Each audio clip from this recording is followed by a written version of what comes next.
Dachiin Haji Hasan Gammadaa, Dachiin Haji Hamid Arsichaa, Dachiin Haji Hasan Abbiyyuu, biyyi seenaa biyyi gootaa. Magaalaa guddoo godina Arsii lixaa tan taate magaalaan Shaashamannee ijaarsa masjiida Abboostoo yookiin masjiida Salaam sababeeffachuun muhaadaraa guddaa akka guutuu biyyaatitti seenaa addaa hojjechuuf kaayyeeffattee jirti. Sagantaan guddaan akkanaa kun magaalaa Shaashamannee keessatti yeroo jalqabaaf kan gaggeeffamu yommuu ta'u, gaafa Shaabaana 20 yookiin Gurraandhala 1 bara 2018 Staadiyoomii magaalaa Shaashamanneetti seenaan addaa ni hojjetama. Akkuma beekamu masjiidni Abboostoo yookiin masjiidni Salaam ijaarsa ajaa'ibaa irra jiraachuu isaa hundi kennaa kan quba qabnudha. Muhaadaraan guddaan kunis ijaarsa masjiida kanaa sababeeffachuun kan qopheeffamedha. Yeroo ammaa kana keessatti manneen gandaa 33 fi manneen dhuunfaa 13 walitti qaban manneen 46 lafa kana irraa kafaltiin kaafamuun lafti kaareen 7311 harka uummata musliimaa galuun ijaarsi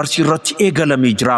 Ammas hafteen lafti kaareen 200 harka uummata musliimaa galuu fi guyyoota laakkaachuutti jira. Maaltu ijaaramaa jiraa fi maaltu ijaaramutti jira kan jedhuu fi masjiida takka akka guutuu biyyaatitti ijaaramee hin jirre G+3 kan sadarkaa isaa eeggate kan minaaraa 4 jalaa qabu. Minaaraan isaa tokko meetira 100 kan ol fagaatu haala kana fakkaatuun gamoowwan biizinesaa gurguddaa 4 fi suuqota hedduu bitaa mirgaan akkasumas naannoo gara 81 lafa kaaree 4,000 irratti madrasaa waan hundaan guutame G+4 dabalatee haala kana fakkaatuun jidduu magaalattii tana keessatti akkaataa ammaas irratti argaa jirtan kanaan hojjetamuuf dhibbantaan muraasni eegalamee hojjetamaa jira. Eenyutu hojii kayrii kana irraa afaan waan hin yaaddamnedha.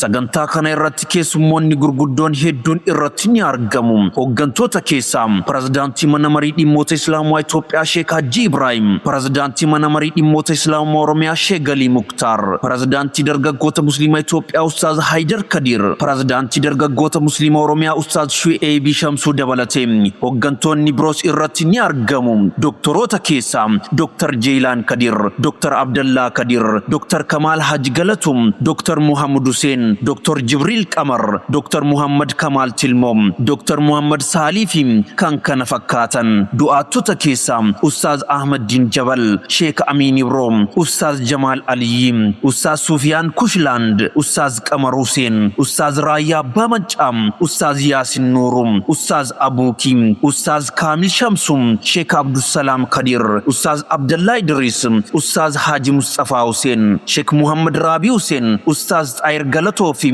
ustaazonni fi ulamoonni godina Arsii lixaa fi naannoo ishee hunda dabalatee namoonni hedduun sagantaa kana irratti ni argamu. Maal kana qofa biyyoota garaagaraa irraa keessummoonni fi hooggantoonni biroos namoonni biyya alaa fi biyya keessaa hundi isaanii irratti affeeramanii jiru. Magaalaa duraanuu seenaa hojjechuun hojja duree taate amma seenaa ajaa'ibaa hojjechuu fi waamicha ishee eegaltee jirti. Shaabaana 20 yookiin Gurraandhala 1 bara 2018tti